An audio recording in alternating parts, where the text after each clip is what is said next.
What up? What up? What up?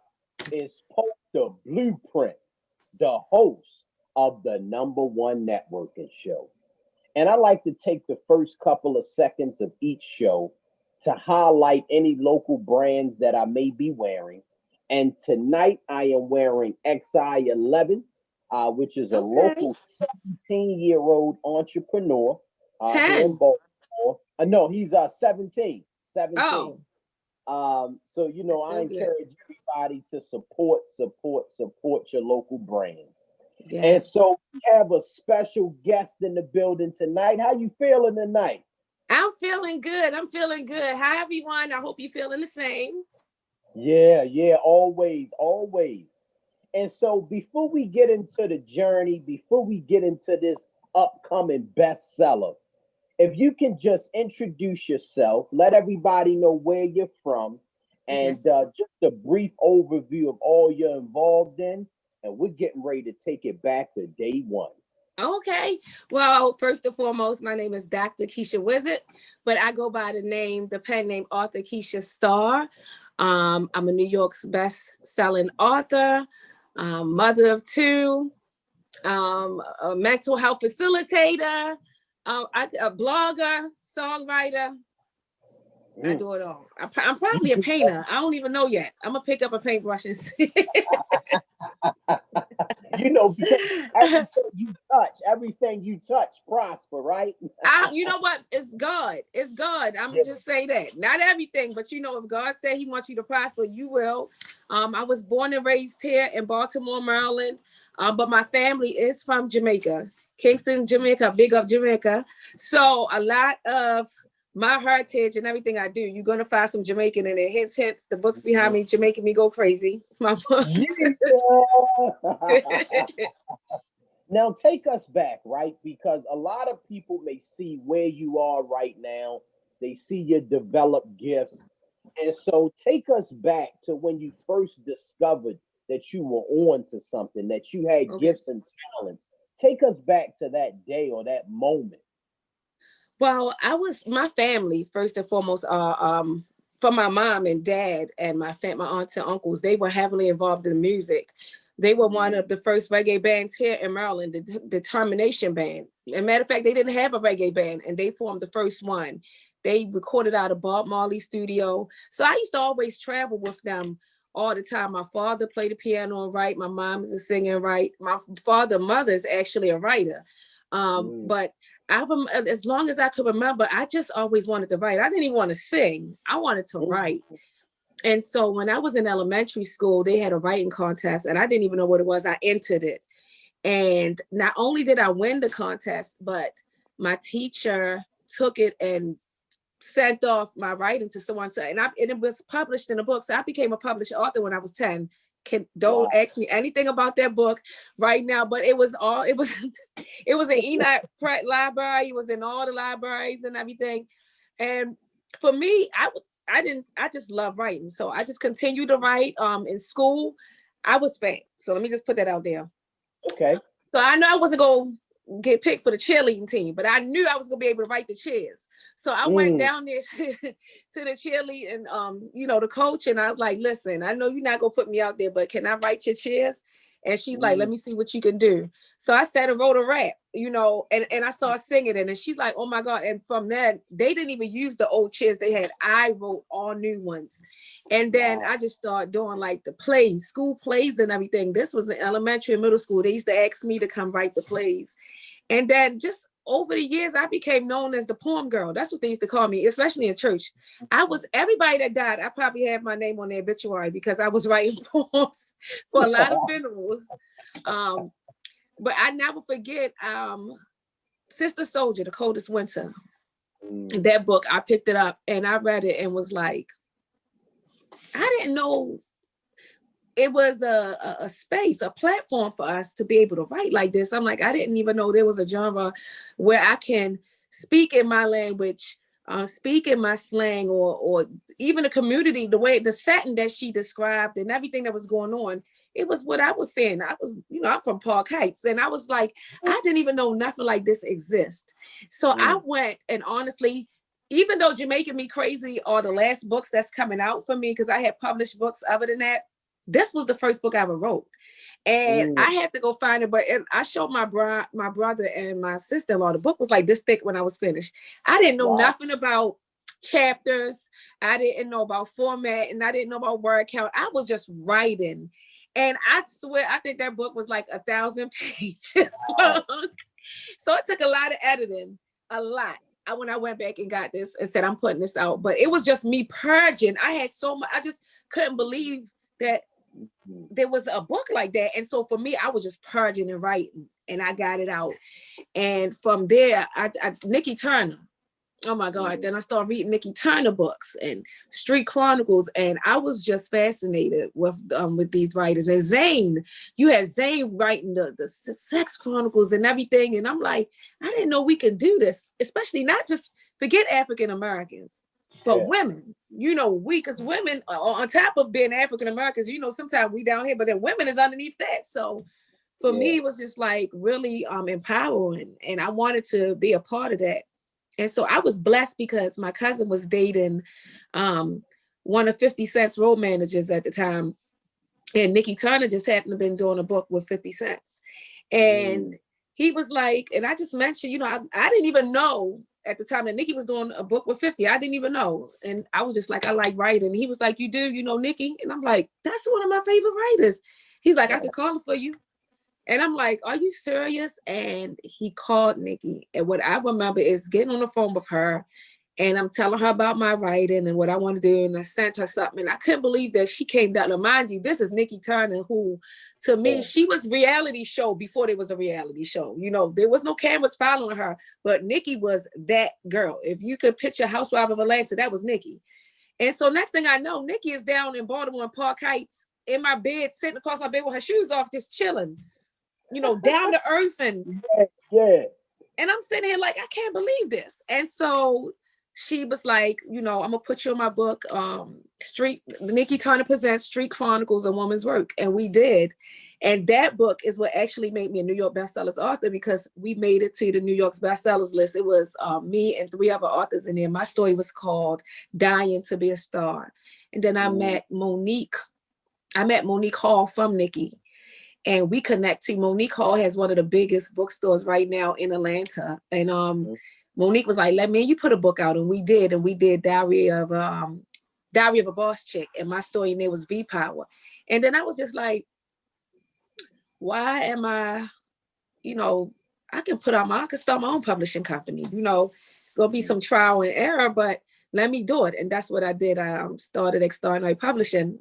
And that's where we at now. Start doing my own books. You said a lot, right? Because the one theme that I'm seeing just interwoven through your life is that confidence to put yourself out there, right? Yes. Because you mentioned early on from the cheerleading days that you said, hey, I'm not going to be the cheerleader, but I know my gifts and talents. Yes. Now, you could have stopped at that moment, but you chose to go out and put yourself out there with your gifts and talents. And then as your career went on, you did the same thing. How important is it for people to put themselves out there and not really shy away? Listen, you probably hear me if you watch it. I always say, follow your dream or you'll forever work for someone who followed theirs.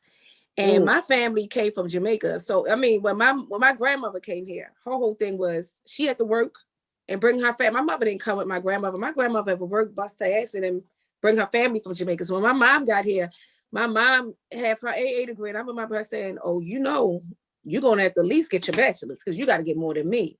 So for me, I heard that and I'm like, well, I got to go all the way. So I got my AA degree, got my bachelor's, got my master's, got my PhD. If I'm going to do something, I'm going to do it all the way because I don't want to have no one to hold nothing over me. So if I go after a job, if the highest pay rate is here, if you need a PhD for it, I want the highest rate.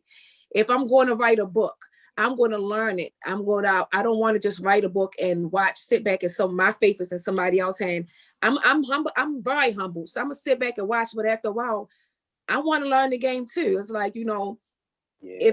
if you love me and respect me, like Nikki, what I love about her is that Nikki, to this day, we friends, you know, and Mo, we friends. It's not like, you know, you have some people that be like, no, I bought you and I want you to stay right here underneath me. They help us grow.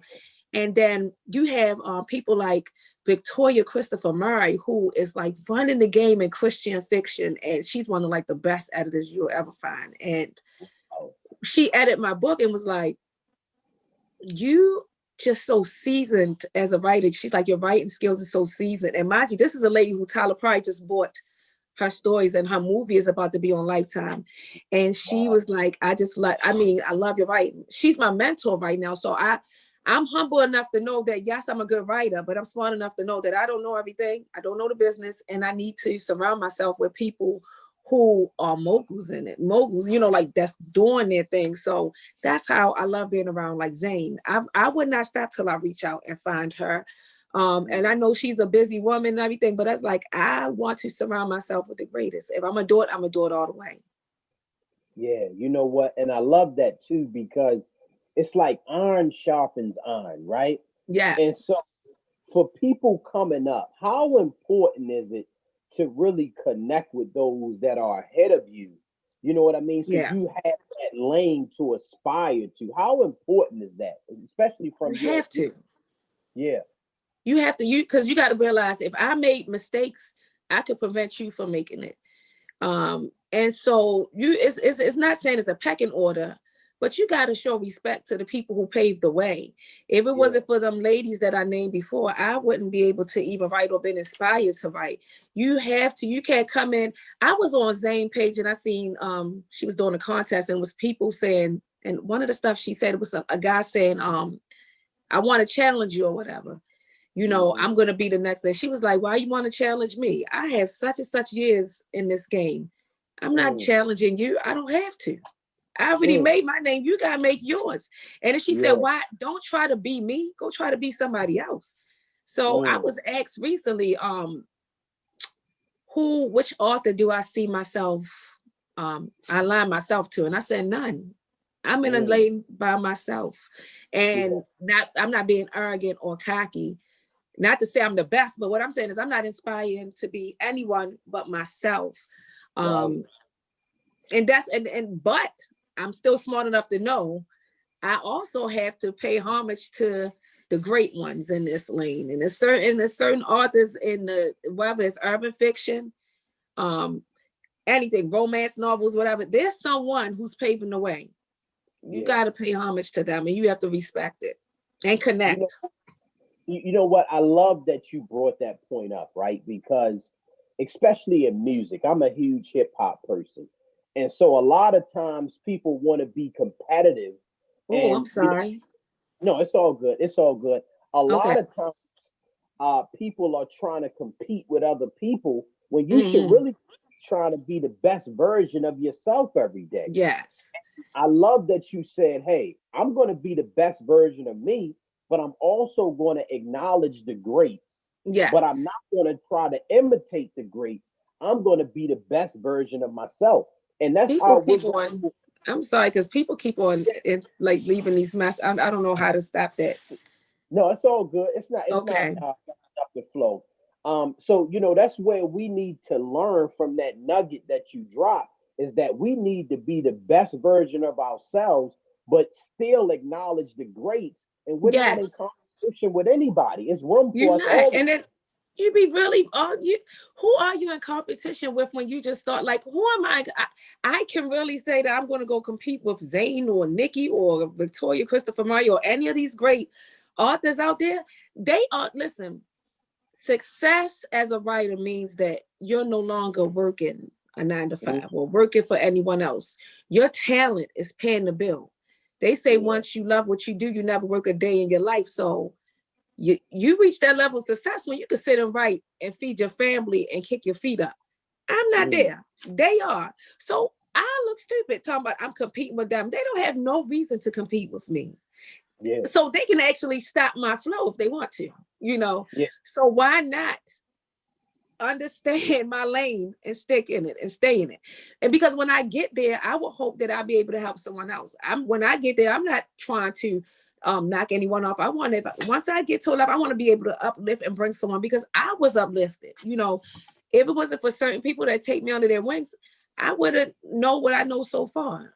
I made mistakes along the way, yes, but I would have made a lot more had I not been able to pick up the phone and call Victoria and be like, hey, can I speak to you? Can I talk to you? This was going on. And she could be like, oh, that's normal. Oh, you're gonna have that. You know, I had Victoria tell me, even though she said, she told me you a great writer, but she also once said, I said, I wanted to, she was like, chill. You got to get to at least, she was like, write a few more books. She was like, you know, she's like, your first book, you doing it to learn it. Your second book, something, she said it's something close, but she said it's not until your third, fourth, fifth book, you know, you really start. So she's like, chill. Yeah, you know what? And I love that she said that, right? Because I think once we get excited about what we do and we see the vision, we Yeah. also just need to enjoy the process. We need to enjoy the journey. Yes. Live in the moment. Enjoy everything. It's like a pregnancy. You get pregnant, oh my God, sit down and rub your belly. Feel that baby kick. The moment you first, that's what you need to do with your book. You write your book, just enjoy every single process, you know, because these are the early stages. Just like your baby. You got to feed it. You got to nurture it, you know, so that when you push your baby out, is healthy. You have to nurture your talent in your book. So when you put it out, it's successful. It's the same thing. Don't rush the process. You don't have to, you know, and and I don't look at, listen, whether it's one person, if anybody say you want to do a interview, I don't ask how many followers you have. I don't ask. The only thing I ask is how we doing this interview, especially during this time. I'm like, listen, is it virtual? If it's virtual, then just send me the link or tell me how to log on, because I don't care if it's just me and you. Like, I'm gonna do it. Yeah. And you know what? I love that you said that, right? Because the energy is real. And even when I reached out to you, it was easy. It was just like, hey, let's make Yes. it happen. Let's set a date. And you know, that's what it's about. It's about really connecting, because we're Yes. all coming up level by level, right? And Yes. 5 years from now, as we grow, we're going to cross paths again. And then as we continue to connect, it's going to be bigger and And bigger. bigger. The influence is going to increase. So Yes. it's about really enjoying the journey. It's enough room for everybody to eat. You know, it's almost like them toilet tissues when the pandemic started. What did you hoarding all these toilet tissues? Get somebody a roll. You know, you ain't gonna Yeah, shit that much.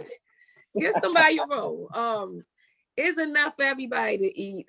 We just have to really, once we get out of that crab mentality, yeah, it'll be so much better for everybody. If everybody just go into a situation or a relationship without thinking about what I can get out of it, instead of thinking about what could we do together, it will be so much easier and so better. You know, like, I hate that saying when they say that no one, they don't like to see you doing bad. They just don't want to see you doing better than them. yeah, If yeah, you love me and I'm doing better than you, you should know wherever I am, you are too. So yeah, if the people is feeling me more than you, if I can sing, and I don't even, I'm trying not to. Okay, the Braxtons. yeah, You know, if Tony is the one that everybody's choosing, just go sing background with Tony, yeah, because you have to yeah, trust that Tony is not gonna leave her sister out. You know, you good. Play yeah. your role. Right. The same thing with Michael and the Jackson Five. You know what I mean? Like, Exactly. it's just that somebody is gonna have that gift or that anointing to do a certain thing, and Yes. it's like you need the one, and you need the two, and the three. And You know and what the I mean? three. Sometimes the one can't do what the one do if you don't have a strong two. Exactly. There's no harmony with one person. You can't Yeah, harmonize with just one person. You know, I don't know of one person that can sing three different levels at the same time. You play a role. It may not be a yeah, major role. You know, and yeah, I find myself, so especially with writing. Whoo, since this pandemic started, everybody their mama is a writer, which is, listen, because I think writing is therapeutic. So mm, everybody, if you want to write, do it. You know, yeah, But it's just really, the game right now has so many writers that it's hard sometimes to even just have fans or friends that support you because they writing too. Oh, I want to be a writer. I'm like, you do? Okay. And then you like, you know, and it's like, all right, well, then you start noticing it's like, it's no competition. You can do it right. We can all write. We can all do everything together, but it just makes it that much harder to, you got to stand out. You have to be unique. You know, like in a whole, just think of it as a whole bunch of weeds. You have to be a rose in the middle of that weed. You got to write something that everyone is not doing, because everybody is writing now. Everybody is selling dinners. I mean, no, we surviving. People laid off. Can't knock it. Everybody's selling jewelry. They selling dinners. You name it. We especially African American. We some innovative people. We gonna learn how to find a craft, even if we don't have the talent. We gonna learn how to do something to make some money off of it. But then you have people like me who, and other authors who, this is what we do. You know, so now it's making it even harder to stand out. Like you have, like me, I put out a book once a year, once every 2 years, because I honestly sit and write my book. Like I marinate on my plots and everything and my characters. I get to know my characters to the point, like I had to tell my sister-in-law, like I fell in love, but not fall in love as like gay or anything, but I like the character like I knew her. So I had to step away from it a little bit. I'm like, why am I not making shit happen to her in this book that should be happening to her? And it's like, I'm too emotionally invested into this book. But you have to like know the characters and do everything. You have people out here now that are putting out a book a month. So at first I was like, what am I doing wrong? Why I'm not dropping books every month? Then I was like, not saying anything wrong with the people who's doing it. It's just that, again, when I do drop my book in that year, you have 15,000 people that's dropping a book the same month that I'm dropping. And guess what? They're going to drop another one next month. And it don't matter to me. But when that month that I drop mine, I have to now do something to stick out just so I can be heard, and that's what makes it a little hard sometimes. You dropping gems. You dropping gems on them. Thank you. Thank you. And so take us through that process, right? Because, you collaborated on a few books, and then you get the inspiration. You say, you know what? I want to do my own thing. Yeah. Because you saw your vision for what you wanted to do. What was that process like? And take us through the mindset of you starting. You said your own publishing company is what you did, right? What was that like, and what was the thought process behind that? The thought processes behind it was like, okay, if you're under a label and someone else is controlled, they know when you're going to release your book. You have they doing your book cover.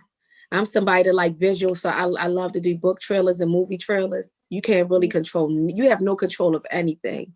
And as I told you, I'm a person that like to control my destiny. So for me, I just seen it, and the process was like, I don't know anything about publishing a book. I had book published, and I made it to the New York's bestsellers list because I was under someone else publishing. And I know I might fail at this, but let me just go ahead and stick my feet out there. So, I kind of sat back, and first you Googling, you calling, you trying to talk to people, and people will give you just enough information too. They're not gonna give you everything. Right. They'll give you just enough, or because it's almost like, listen, I had to do it myself. You gonna do it too, but they don't come out and tell you. So I take the little bits and pieces of what they did tell me, and then I can say again that Victoria Christopher Murray was the one of the few that she just basically didn't hide anything back. She really gave me a good direction. And with my family and my fiance, like we just really did it ourselves, So the first one, it was a learning experience, and it was scary, it was really scary. And I did it, and I was like, oh my gosh, I did it on my own. And this time around, I learned the business even more. It's like every time you do it, you get that much smarter. So like this time around, I know, oh no, I ain't doing that. I'm gonna do this because I make more money on this end. Oh no, I'm gonna buy my own. I'm gonna go with this place so that if somebody buy my book, they can get it from Barnes and Noble. but I'm also going to sell out of my basement if I have to, because that's where I'm gonna get the most coins when I sell, when I'm giving it out myself. So you learn it. You know, the first time you're gonna lose some money. And also I learned you got to put out money too. You cannot sit back and say, I wrote a good book. There it is. It's going to sit right there. That same person that's writing books every week is going to take up all your sales because they have a following. Believe it or not, they have a following. So you can have the best of books, put it out there, and that's it. I had to learn that too, because it's like, I wasn't on my social media like I was supposed to. You know, I'm older. So like, I remember I went on, what is it? The little, the one that got all the filters on it. I can't remember, but I went on, my sister was like, what is you doing on here? Snapchat. She was, when I sat her, she was like, I'm not accepting you. She said, if you on Snapchat, I'm leaving. You is too old to be on here. And I'm like, oh, let me get off. So I came off. You know how long it took me to start posting on Instagram? I understand it. I said, wait a minute. They stopping me. I can't even type long paragraphs like I want to. I'm like, hey, I'm a writer. So my on Facebook, I will write a dissertation. Okay. And it's like, I don't want to be on this. All you can do is put pictures up. I'm like, I'm not doing this. And so I had to learn, like, no, you have to learn all these little social media stuff. You need a team. Yeah. You need a team that you can trust, that's going to believe in you. And I had to learn that this time around. It can't just be you. You know, you need your business in order. That's another thing I'm doing this time. I have much more of a business in order, and I aligned it with my degree. Fortunate for me, I was able to not just put out a book, but I was able to, my degree is in mental health, human services, with my specialization in marriage and family counseling. So what I was able to do is, I'm about to start my counseling practice, but I do expressive writing therapy. So again, I take what I do and put it all together. So I don't have to be juggling all these, like a career and my job and my books and everything. It all aligns together. So it's a learning experience. Very strategic. Yeah, you got to be strategic. Oh, you got to plan, and you got to be very strategic. Like I said, the first time when I was purging them books out, I was just writing for days, nights straight, just writing, not even worried about. I think my chapter 1 was like 100 pages. And so, you know, you just write, but then you learn, like, no, there's an outline. There's some things you need to know. There's some basic elements of storytelling. It's like 6, 7 that you need to have in your book. The first time I have none of them in there, I was just writing like that. And then I learned, like, oh my goodness, there's a whole industry that I can be able to counsel and do mental health, and I could do it through writing, you know, and I was able to put that together, and I was just loved it. Like, it was just like God kind of aligned me with it. So that's what I'm doing. So now, did that thought process come after the first book, the second book, or is this what you're talking about is kind of new? No, it came together. It actually came because I want to say it's from the first book. I want to say it's before even writing the first book. Because for me, like I said, I keep saying the word purge, right? Writing is therapeutic for me. So I'm in the mental health field, but I went through issues my own self with mental health, you know. And the one thing my mom used to always laugh about, no matter what I was going through, I can be not in the best of mood or anything. And I was writing a dissertation, 150-page dissertation. And nobody would not understand how I'm doing it. Like, I had people I used to do college papers for them. I used to see them and they'd be like, oh my God, I got 20-page paper. And I used to knock it out in like 2 hours, 3 hours. And it'd be 20 pages. And for me, it was just like this. And I never understood how I was able to do it. And it wasn't until I realized when I'm not writing, I feel unbalanced. So for me, it was therapeutic. So when I finally found out there was something called expressive arts, the expressive art field, they have, you know, it's not just writing. They have music, they have art, painting, they have poetry, they have spoken, like, it's called expressive art. I knew that I wanted to focus on writing. And so what I did was found a program that just focused on expressive writing therapy. And I went into the program, and one thing I love about the program, they don't just teach you expressive art therapy, they put you through it. And I went through it at the best. Like this year was one, like, this year was already crazy. I lost a few family members this year too, and so I think me being able to do that program at the same time, and I was writing, and for me, I just wanted to get my certification because I knew I'm doing my practice. But then I'm like, wow, after I write and I do, it's something called stream of consciousness writing. It's when they tell you they don't worry about grammar, don't worry about spelling, don't worry about anything. They give you something, they say, write for 5 minutes. And it was like, don't think, just write.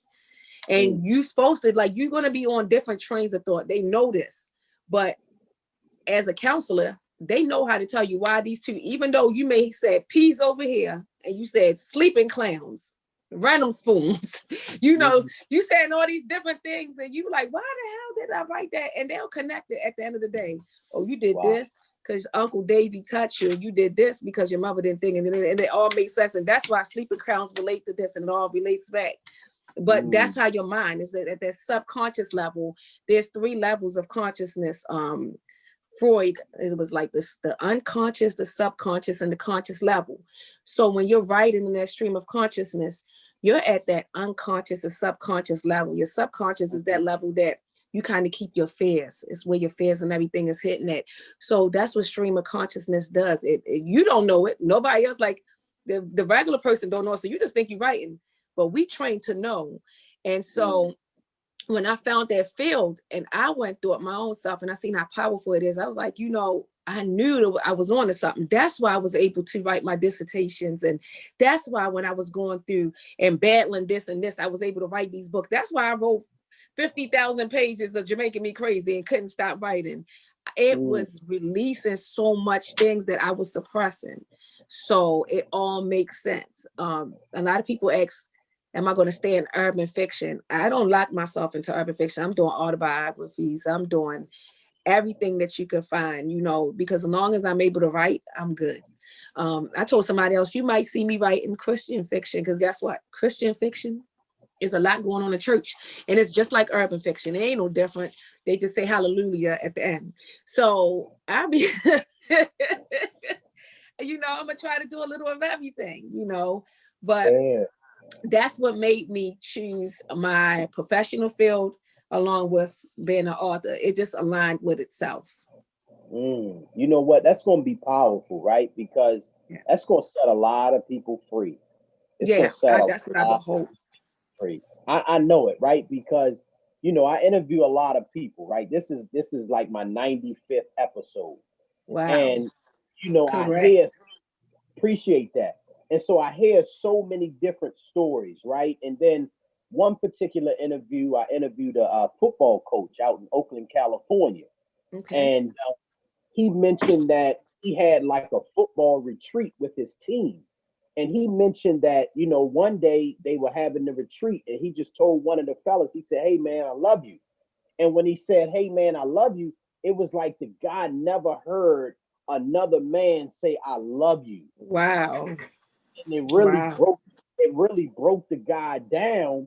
And it's just like, just being a man, like a lot of men are dealing with issues of not having their father around. And, that they're taking issues out on women, and, they're not being them best selves, Yes. to being alcoholics and the pill addiction. And it's like dealing with demons that they don't know that are suppressed deep down and within. And it's some of them has blocked it out, that they don't even remember that at 2, this happened to them, and it's been blocked out for so long. And then he hear that I love you, he probably never heard it. I teach a parenting class, and I remember, and not even this one, I remember the first one I taught was to some mothers off of like North Avenue and around that area. And I remember even just looking at what I had to teach, and I'm like, I started to tell them, just like, it was a play group. They bring their kids and they just play with their kids. And I couldn't believe the basics that I had to tell the mom. Like, you're not going to go over there with your daughter? You're not going to pick her up? You're not going to do this? Why?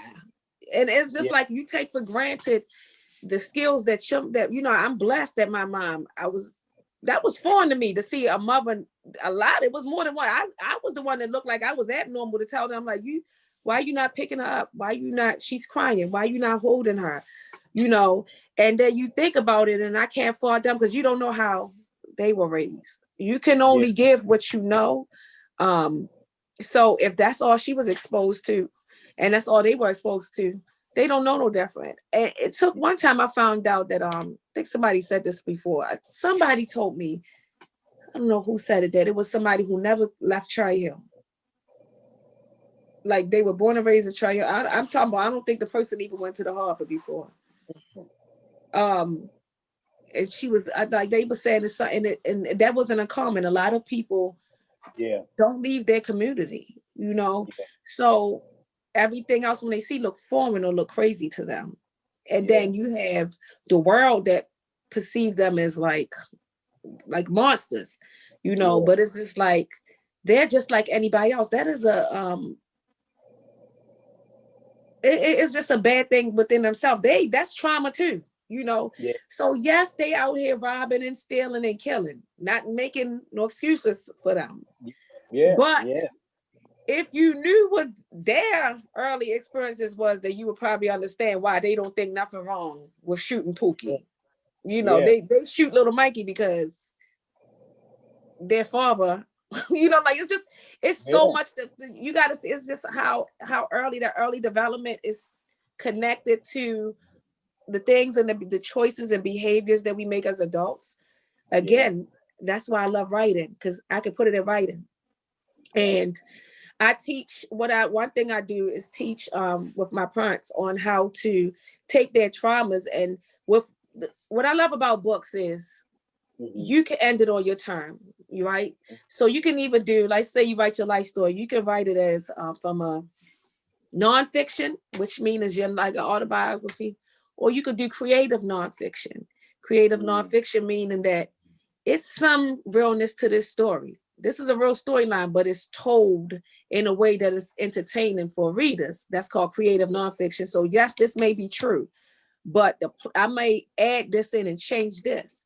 So what I teach is you can retell your story, do like an alter ego perspective. Like if you was raped as a child, grow up in your story and be a detective that cracked down on child molesters, and you take out this person, that thing in your book, and purge it in your story. Like you get that vengeance that you couldn't get as a child. You may not ever get that back, but you could write a story about it, and that may be helping you. It'll be the little things that you think won't help. And that's what I love so much about books and writing. You can use your imagination. You can go anywhere. You can do anything. Where in this world, there's so many restrictions. When I get my laptop and open it, nobody can't tell me not a damn thing when I'm writing. You can't tell me what to write. That's why I love publishing my own stories. I put it out. So if I only sell one copy, I don't give a damn if I'm the one that bought the copy. I'm putting it out. It's getting out of my system. And in that's therapeutic within itself. I'm just thinking, right? Because you said so much, and it's just like, man, we could talk for hours because you touched on so much. And wow. I mean, just even going back to the parenting thing, and just in the whole, because even I have 3 sons, and so I just about what I want to teach them growing up, right? Because even in selecting a woman, you have to know how she was raised. Did she have a father in her life? What, how active was the father? Because that's going to kind of dictate the way she's going to respond to you. Yeah. Yeah. Yes. How her father interacted with her, and the morals and that they instill in her will show that, how her mother and father interact with each other. Like for instance, my mother and father went together, right? But I think I made a joke about this. My mother and father, I thought they was brothers and sisters growing up. Like honestly, they so close. Like my father and my aunt are like and my mom are best friends. So my Yeah. father just passed this year, you know, and we were best friends. So, but my mom and my father were not together, but they were like brothers, and to so much that my father would not move from no area that my mother was. He's gonna stay right. They lived around the corner, pretty much like 5 minutes from each other.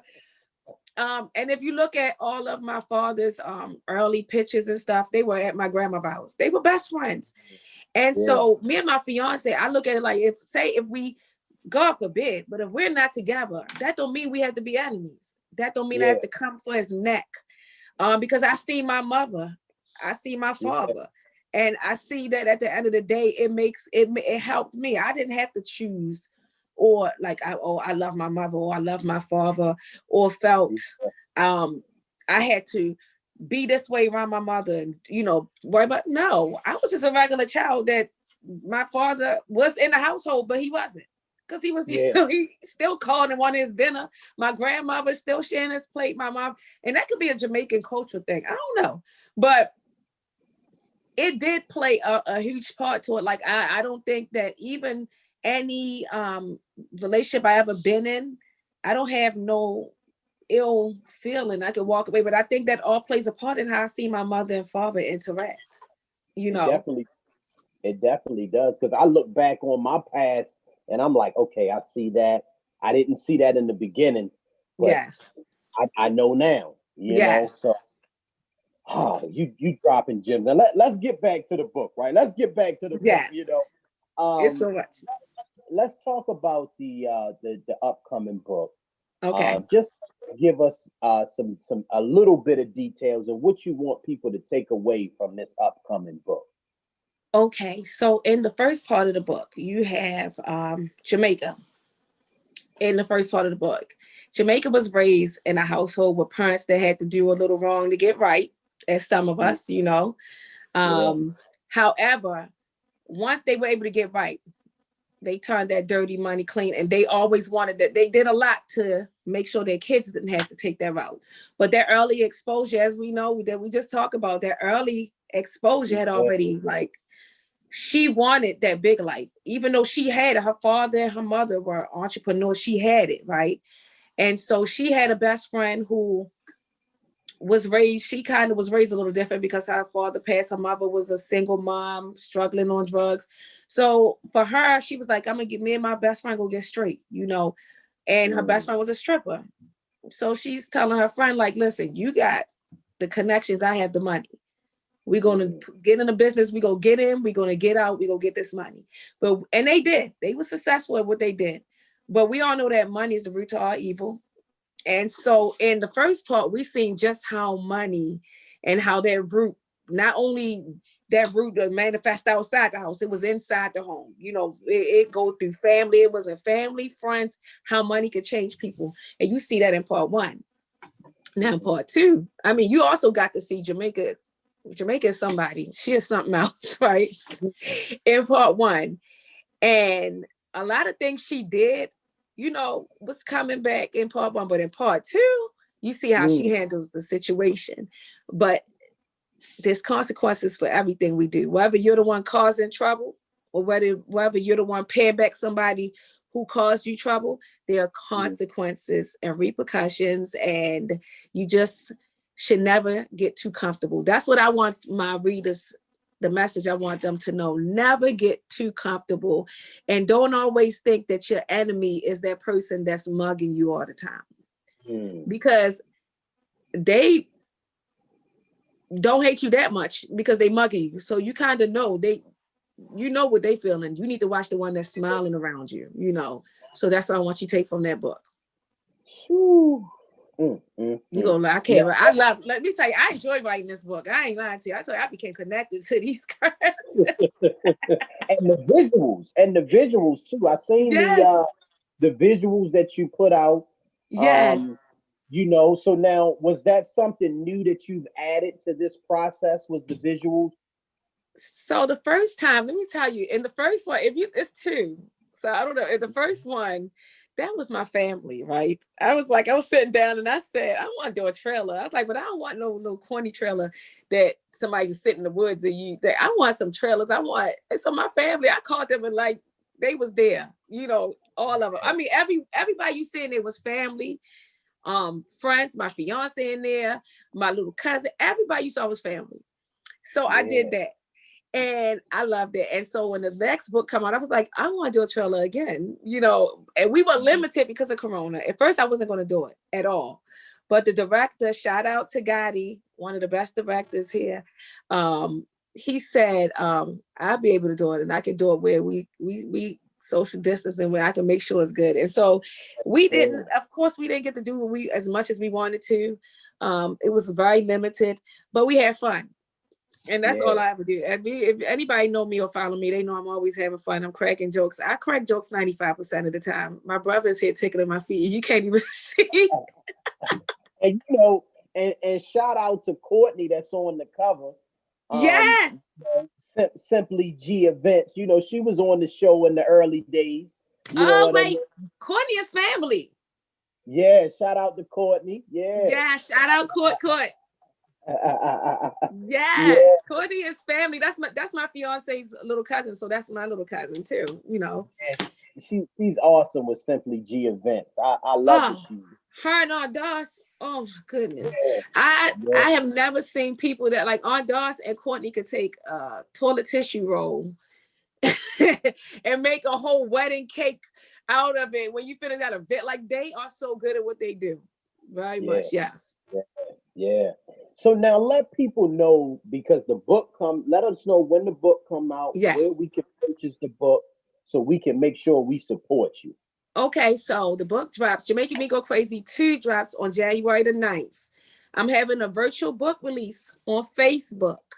And it's hosted by Zane and Victoria Christopher Murray, along with myself.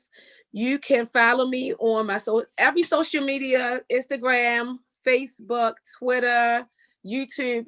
If you punch in at Keisha Starr, KeishaStarr, you'll find me. My email address is bookkeishastarr@gmail.com. I also have my website will be up by the time my book drops, but it's in the working, but it will be extraordinary.com, which is EXSTARDINARY. Did I spell it right? EXSTARDINARY.com. That's extraordinary. But if you follow me on Facebook, that's the best way, because my event is going to be on Facebook. I have 2 pages. One is maxed out. At Keisha Starr is maxed out. But if you go to Keisha Starr fan page, you're fine. And I have the links sitting right there. If you go to if you go to Facebook and you just search events and put in You're Making Me Go Crazy 2 book launch, you'll see the events come up. And you can just RSVP. We're going to go live right from the event page. Awesome. And then before we go, if you can just leave us with one last word of encouragement for people that may want to get started, thinking about starting, or they may be thinking about quitting, what would be your last words of inspiration before we leave tonight? Follow your dreams. Don't depend on anyone to navigate your future. Don't look to anyone to tell you. You can look to them for help. But if you want to write a book, write that book. If you don't know how to write a book, it's no excuse, because Google is out. Google everything that you need to know. YouTube, everything that you need to know. Don't be afraid. I'm in so many of these celebrities, people in their DMs that they leave me on read. I don't care. I'm going to send you 50 messages, because one time you're going to answer, and I'm going to go to all these different authors and I'm going to send you a message. I'm going to email you until someone answers me back. I don't care. I'm just don't be afraid to ask for help. You can always reach out to me. One thing that I didn't mention, so I have my counseling practice that's coming out, which is Right for My Soul. But I also have an online class that'll be out within the next month or so. Right for My Soul online class, which teaches the fundaments of self-publishing, but it helps you to turn your pain into payments. That is the slogan. So don't think you're just going to write a book. We're going to discuss some of that. The class will take you through your traumatic experience. It'll give you some prompts and different things to help you kind of understand yourself. You have one-on-one with me, but you'll also learn how to self-publish your book, how to put it out, how to market and promote it, and to do everything. It's pretty much put you on the platform to be your own boss, that you don't need anyone. So again, that's Write, WRITE, the number 4, My Soul. That'll be out. Everything will be available on my website. You'll be able to get it. I wanna like bow and hand clap because Thank you. This was a great experience. I love your energy. Thank you. I love how authentic you are, and Thank you. it just flow. I can tell that you actually sit down and write, because as we're having this conversation, it just flows out of you. Thank you so much. This was one of the easiest interviews I did too. I love your laid back personality. I love this platform that you do. First and foremost, I pray for you. I wish you the best, and we're gonna make it. And when you get to the top, I'm coming on your couch. I'm gonna sit on your couch. Like as I said, I was gonna sit on Oprah couch. Oprah don't have a couch no more. I'm gonna sit on her network though. I'm gonna be Oprah. You gonna give me a show. It's gonna be Keisha Star Fix My Life. I'm coming. Look, Ion, I'm coming for you, psych. I ain't trying to get in your lane. I can't compete, Ion. I'm just playing. I'm playing. No, you know what? I appreciate you. Thank you so much. Thank Enjoy you. And much success to you. Peace, love, and blessings. Peace. Be blessed. Bye-bye. Stay safe.